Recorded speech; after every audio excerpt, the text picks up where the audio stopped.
Assalamualaikum warahmatullahi wabarakatuh. Ketemu lagi di mana? Di mata pelajaran pendidikan Pancasila. Nah, oh iya, sebelum dimulai lebih baik kita berdoa dulu agar apa yang akan kita dapatkan nanti bisa bermanfaat untuk hari ini, hari esok, dan seterusnya. Baik, sebelumnya mari kita berdoa dulu. Berdoa mulai.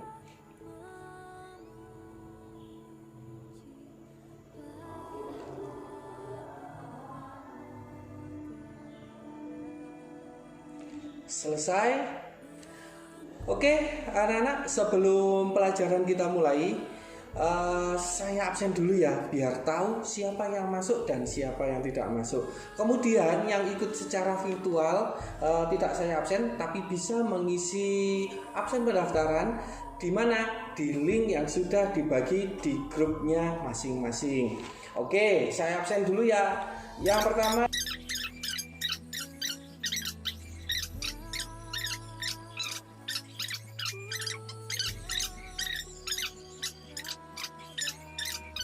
oke, ternyata hadir semua ya. Baiklah, seperti biasa sebelum kita memulai acara ini saya taruh dulu ya. Nah, seperti biasa sebelum kita mulai pembelajaran hari ini, yang akan kita bahas hari ini adalah norma. Nah, teman-teman tahu nggak sih norma itu apa? Atau mungkin di kehidupan sehari-hari teman-teman semua tahu nggak norma itu apa? Atau mungkin kegiatan apa yang berhubungan dengan norma? Atau misalnya teman-teman disuruh oleh orang tua, belikan ini atau belikan itu, apa yang harus kita lakukan? Atau mungkin kita harus beribadah sesuai dengan agama kita masing-masing. Kalau kita kan muslim, jadi kita harus sholat 5 waktu. Nah, itu setidaknya tentang materi yang akan kita bahas kali ini. Oke, selanjutnya sebelum kita masuk materi, saya ingin menyampaikan beberapa hal. Apa sih yang ingin didapatkan dari pembelajaran? Yang ingin didapatkan dari pembelajaran ini itu apa? Atau mungkin kita mempelajari norma itu apa sih yang ingin didapat? Nah, tujuan dari pembelajaran ini, tujuan dari kita membahas norma ini, yang pertama yaitu agar kita bersyukur atas keberadaan norma dalam kehidupan bermasyarakat, berbangsa, dan bernegara. Yang kedua, pentingnya penegakan hukum untuk melindungi masyarakat, berbangsa, dan bernegara. Kemudian yang ketiga, mendukung proses penegakan hukum. Yang keempat, terlibat aktif dalam penegakan tata tertib di sekolah.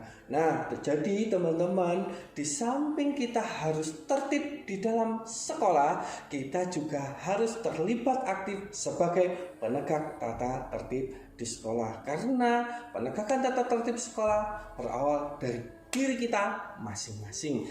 Yang kelima, mendeskripsikan pengertian dan macam-macam norma. Itulah tujuan dari pembahasan materi kali ini. Nah, setelah tujuannya sudah disampaikan, maka selanjutnya adalah langkah-langkah apa yang akan kita gunakan dalam pembelajaran dari materi norma ini. Yang pertama yaitu kegiatan literasi. Kegiatan literasi itu apa?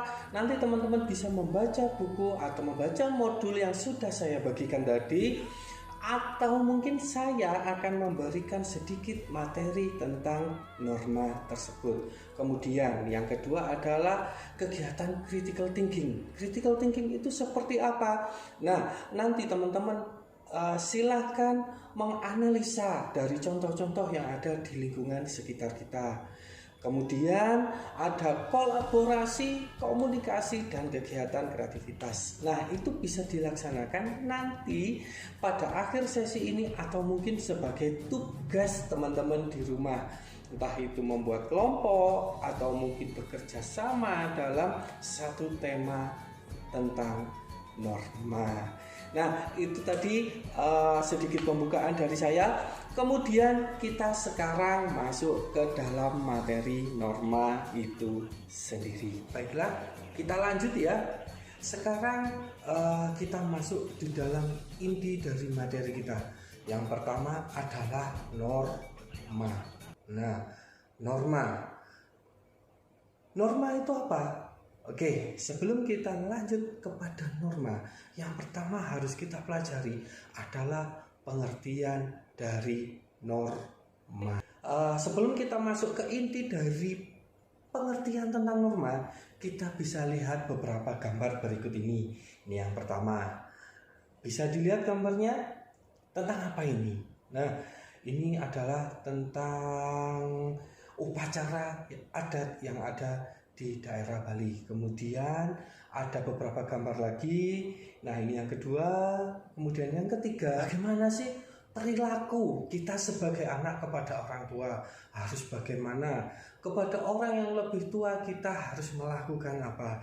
Di samping itu juga ada adat lagi. Dan sebenarnya masih banyak lagi nanti contoh-contoh yang ingin disampaikan dalam materi norma ini. Baik, sekarang yang harus kita lakukan adalah mempelajari arti dari norma tersebut. Norma, sebelum kita mengartikan normanya, ini ada 4 pendapat dari tokoh yang ada di dunia. Yang 2 saya ambilkan dari Indonesia, yang 2 lagi saya ambilkan dari mancanegara. Yang pertama ini adalah bapak kita, Profesor Robert M.Z. Lawang. Nah, yang kedua Bapak Suryono Sukamto. Kemudian yang ketiga, siapa ya ini ya? Belebum. Kemudian yang keempat adalah Roscoe Pound, di mana pandangan-pandangan beliau berempat ini sangat dipakai di Indonesia dan sebagai acuan untuk mengartikan norma yang.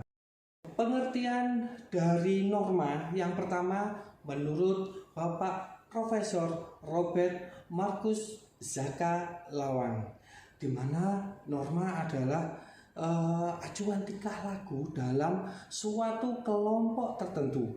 Norma memungkinkan seseorang untuk menentukan terlebih dahulu bagaimana tindakan itu akan dinilai oleh orang lain. Norma juga merupakan kriteria bagi orang lain untuk mendukung atau menolak perilaku orang itu. Nah, itu yang menurut Bapak Profesor Robert Markus Zaka Lawang.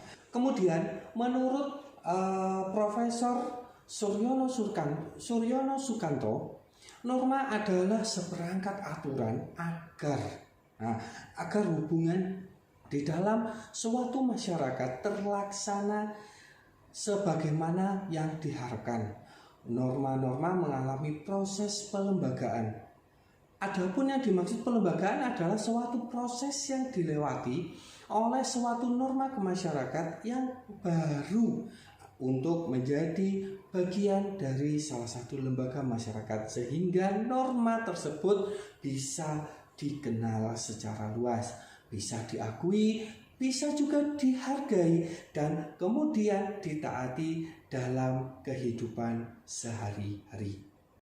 Yang ketiga, ini menurut tokoh yang berasal dari mancanegara, yaitu Profesor Alfred Bellebaum. Nah, mungkin gitu ya untuk ejaannya, Bellebaum. Norma menurut beliau adalah alat untuk mengatur orang bertingkah laku dalam suatu komunitas berdasarkan keyakinan dan sikap-sikap tertentu. Norma hanya berlaku dalam suatu kelompok sosial yang merangkum sebagai manusia dalam mempunyai sekurang-kurangnya satu ciri dalam hidup. Nah, satu ciri saja dalam hidup dan kelakuan mereka yang dengan secara teratur membuat suatu bersama-sama. dan yang telah mengembangkan secara perasaan persaudaraan atau dikembangkan semacam seperti perasaan persaudaraan, keakraban dan sebagainya. Yang terakhir ini menurut Roscoe Pound. Nah, mohon maaf ya kalau misalnya ejaannya kurang sesuai karena dalam Indonesia pengejaannya memang seperti itu. Tapi kalau di luar, nah itu yang beda lagi. Kemudian selanjutnya adalah menurut Roscoe Pound, di mana norma menurut Roscoe Pound itu dibagi menjadi 3 bagian. Nah, 3 bagian itu gimana? Di dalam masyarakat terdapat 3 kategori kepentingan yang dilindungi oleh norma atau hukum. Nah, kenapa kok yang dilihat dari hukum? Karena Roscoe Pound ini merupakan bapak hukum internasional. Nah, jika ditinjau dari norma atau hukum yang ada di dunia, yang pertama 3 bagian tersebut adalah kepentingan umum, kedua kepentingan masyarakat, dan yang ketiga adalah kepentingan pribadi. Nah, sehingga bisa disimpulkan ya, pengertian norma itu apa? Nah, menurut hemat kami ya, sesuai dengan apa yang dikembangkan di Indonesia, bahwa norma adalah bentuk nyata dari nilai-nilai sosial di dalam masyarakat yang berbudaya. Kemudian norma memiliki aturan-aturan, kaidah-kaidah baik yang tertulis maupun tidak tertulis. Loh, kok tertulis dan tidak tertulis? Ya, nanti bisa disambung kemudian. Kemudian norma-norma ini mengatur kehidupan manusia dalam masyarakat. Di dalam norma terkandung aturan-aturan dan petunjuk kehidupan mengenai benar atau salah. Kemudian baik atau buruk, pantas atau tidak, dan harus ditaati oleh warga masyarakat. Kemudian jika norma itu dilanggar, para pelanggar terkena sanksi. Norma memiliki kekuatan yang mengikat dan memaksa pihak lain untuk mematuhi aturan yang berlaku. Jadi, secara sederhananya seperti ini. Norma adalah aturan yang mengandung sanksi. Nah, di dalam norma pasti ada sanksi. Kemudian terbentuknya norma didasari oleh kebutuhan dan terciptanya hubungan yang harmonis, selaras, dan serasi di antara warga masyarakat. Nah, itulah mengapa dibentuk satu norma. Tadi sudah disampaikan, norma ada yang tertulis dan norma ada yang tidak tertulis. Nah, secara harfiah kalau norma yang tertulis adalah undang-undang, sedangkan norma yang tidak tertulis atau aturan yang tidak tertulis adalah kesepakatan-kesepakatan yang ada di masyarakat. Bukan berarti aturan-aturan tersebut tidak tertulis, tetapi melainkan peraturan tersebut tidak diundangkan, melainkan dilaksanakan secara bersama-sama dan disepakati oleh semua warga masyarakat. Norma itu banyak. Norma dibagi menjadi berapa? Ada norma utama. Nah, yang kita bahas pertama ini adalah norma utama terlebih dahulu, di mana di Indonesia norma utama ini ada 6 poin dari norma ini, atau norma ini dibagi menjadi 6 bagian. Norma utama ini dibagi menjadi 6 bagian. Yang pertama adalah norma agama. Yang kedua, norma kesusilaan. Yang ketiga, norma adat istiadat. Yang keempat, norma kebiasaan. Yang kelima adalah norma kesopanan. Dan yang terakhir pastinya adalah norma hukum.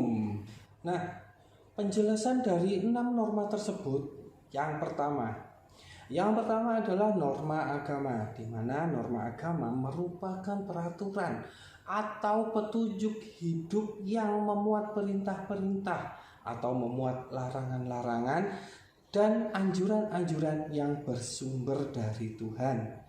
Norma agama bersumber dari Tuhan yang terdapat di dalam kitab suci. Kalau kita orang Muslim berarti berada di Al-Quran. Kalau Kristen ada di Injil dan sebagainya. Kemudian dari agama memiliki tujuan untuk mewujudkan hal-hal yang dituangkan dalam kitab suci tersebut. Misalnya ada sanksi atau hukuman bagi pelanggar norma agama yang bersifat secara langsung, tetapi sanksi akan diberikan di akhirat kelak. Nah, contoh dari norma agama antara lain, agama kita melarang kita semua untuk melakukan hal-hal yang tercela seperti mencuri. Kemudian kita juga harus patuh kepada orang tua, dan yang paling penting kita harus selalu rajin beribadah. Kemudian yang kedua yaitu norma kesusilaan. Norma kesusilaan merupakan peraturan hidup yang bersumber dari hati nurani manusia, atau ya biasa disebut dengan dari suara hati nurani atau suara kejujuran. Tuh, kenapa seperti itu? Karena suara hati yang akan mengarahkan manusia pada kebaikan seseorang. Yang berbuat berdasarkan suara hati nurani merupakan pencerminan seseorang yang mempertimbangkan norma kesusilaan tersebut. Di dalam hidupnya dengan mempertimbangkan norma kesusilaan, maka bisa dicontohkan seperti ini. Dari norma kesusilaan itu biasanya tindakan-tindakan yang tidak bertentangan dengan hati nurani itu harus dilakukan. Tetapi tindakan-tindakan yang bertentangan dengan hati nurani harus dijauhi. Contohnya apa? Contohnya seperti kalau di sekolahan itu kita mencontek. Nah, mencontek teman atau mencontek di internet. Nah, itu pasti bertentangan dengan hati nurani kita. Karena di dalam hati nurani pasti mengatakan, waduh, tindakan yang kita lakukan ternyata salah ya. Dari dua norma saja itu kita sudah bisa menilai ya. Nah, ini ditambah lagi norma yang ketiga, yaitu norma adat istiadat. Di mana norma adat istiadat ini merupakan tata perilaku yang telah terpola secara tetap dalam satu masyarakat serta mengikat kehidupan masyarakat tersebut dalam kehidupan sehari-hari. Nah, dalam kehidupan sehari-hari ini jika terjadi pelanggaran terhadap norma adat akan dikenakan sanksi yang cukup berat, seperti halnya dikucilkan. Nah, kok dikucilkan? Ya, bahkan untuk kasus-kasus tertentu bisa jadi diusir dari adat tersebut, dari daerah tersebut. Nah, misalnya norma adat dalam norma adat yang biasa dilakukan di adat-adat tertentu, misalnya kita tidak boleh menikahi saudara kita. Nah, apabila kita melanggar norma adat tersebut, maka bisa jadi dari adat tersebut menjatuhkan sanksi sosial di mana kita harus diusir dan keluar dari wilayah adat tersebut. Kemudian yang selanjutnya, yang keempat. Nah, ini sebenarnya tidak jauh berbeda. Norma ini hanya bedanya dari sanksinya saja. Sanksinya ini agak ringan ya. Yang keempat adalah norma kebiasaan. Norma kebiasaan ini terbentuk dari perilaku yang secara berulang-ulang dalam bentuk yang sama atau folkways. Nah, folkways gitu bahasanya ya. Kebiasaan atau folkways itu tergolong sebagai norma yang ringan, sehingga pelanggaran terhadap norma ini akan dikenai sanksi berupa gunjingan. Wah, digunjing gitu ya. Atau mungkin sindiran, ya lebih tepatnya jika kita melanggar yang teramat berat, kita hanya ditegur saja, tidak sampai diusir dari tempat kita tinggal. Nah, contoh dari norma kebiasaan ini apa? Nah, contohnya dari nomor kebiasaan ini, jika kita makan, nah kita makan biasanya selalu menggunakan tangan kanan. Apabila kita menggunakan selain tangan kanan, pasti kita akan ditegur oleh orang yang lebih tua atau orang tua kita. Nah, sehingga kita selalu ingat bahwa makan itu selalu kebiasaannya menggunakan tangan kanan. Yang kelima adalah norma kesopanan.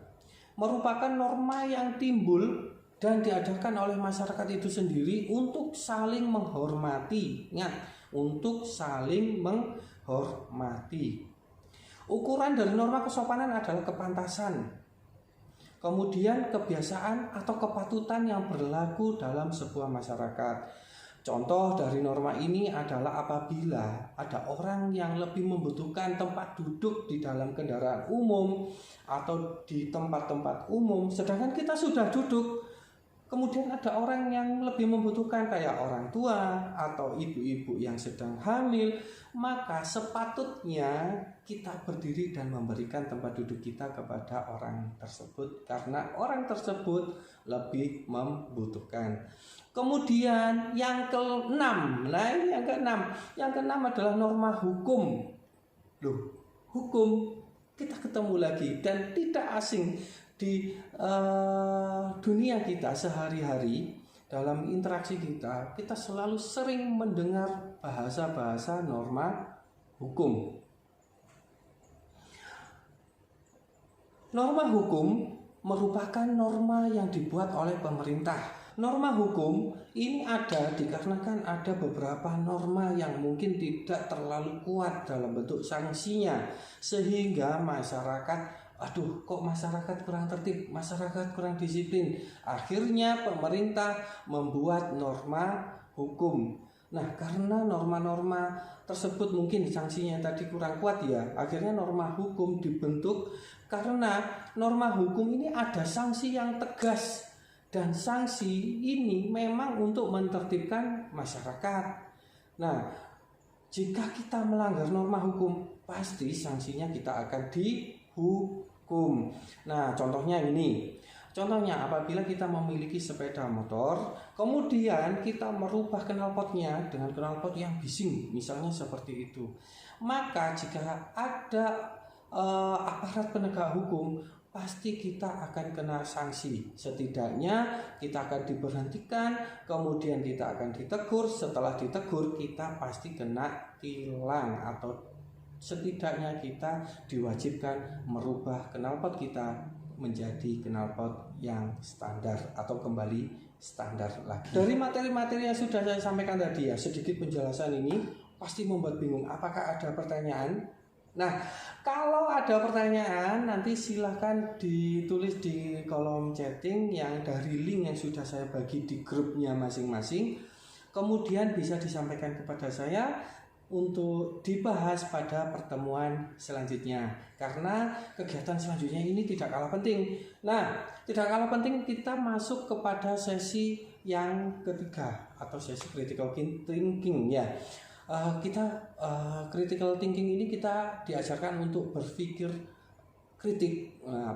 kritis kepada salah satu permasalahan. Nah, contohnya ini ada gambar, ada dua buah gambar menunjukkan sisi jalan yang ada di Indonesia. Gambar yang pertama menunjukkan satu sisi negatif. Gambar yang kedua adalah sisi positif. Nah, dari sisi negatif dan sisi positif ini silahkan dievaluasi oleh teman-teman, silahkan diobservasi, silahkan dipelajari dari dua gambar ini. Silahkan dipilih teman-teman itu sukanya di gambar yang nomor berapa. Apakah teman-teman suka di gambar nomor 1? Apakah teman-teman suka di gambar nomor 2? Silahkan dipilih. Kemudian silahkan dijelaskan kenapa sih kok memilih di gambar nomor 1 dan atau mungkin kenapa sih memilih gambar yang ada di nomor 2. Nah, setelah itu silahkan dijelaskan pendapatnya teman-teman itu apa sih dari gambar-gambar ini. Oh, mungkin gambarnya ini Pak, ini menunjukkan lalu lintas yang ruwet, yang macet. Atau mungkin yang satunya, lalu lintasnya rapi Pak, saya suka yang ini karena di situ. Nah, dari situ silahkan dipilih, silahkan dicermati gambarnya, kemudian silahkan dipelajari dan dianalisis.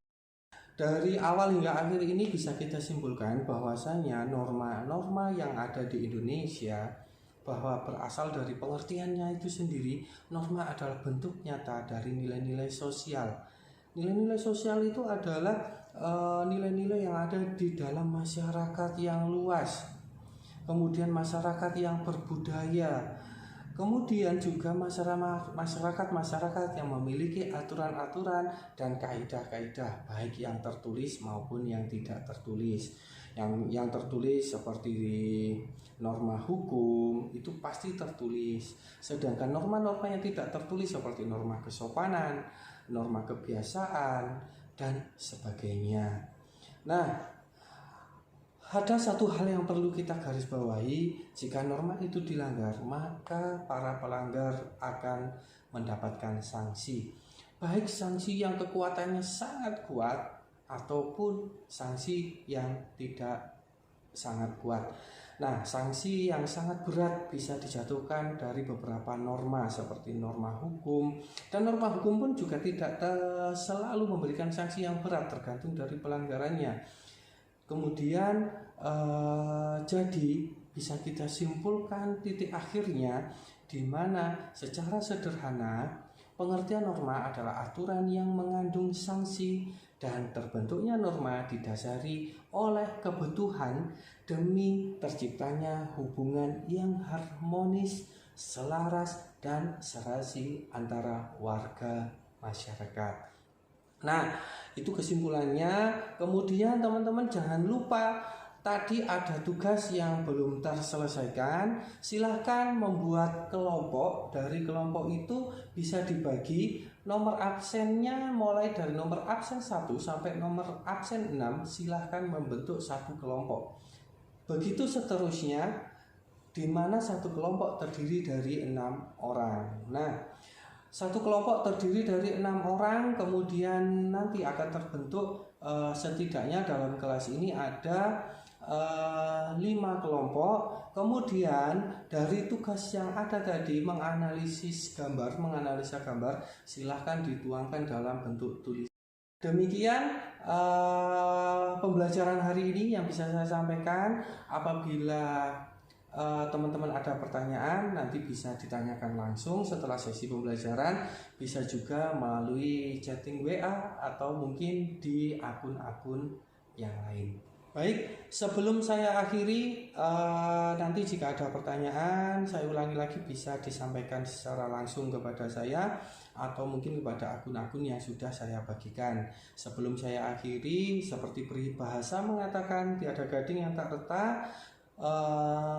Apabila ada salah ucap atau ada salah kata, saya mohon maaf yang sebesar-besarnya. Sebelum saya akhiri, lebih eloknya kita berdoa bersama agar apa yang sudah kita pelajari ini bisa bermanfaat untuk diri kita, untuk lingkungan kita, baik untuk hari ini, hari esok, dan yang akan datang. Baik, sebelum kita akhiri, mari kita berdoa dulu. Berdoa mulai.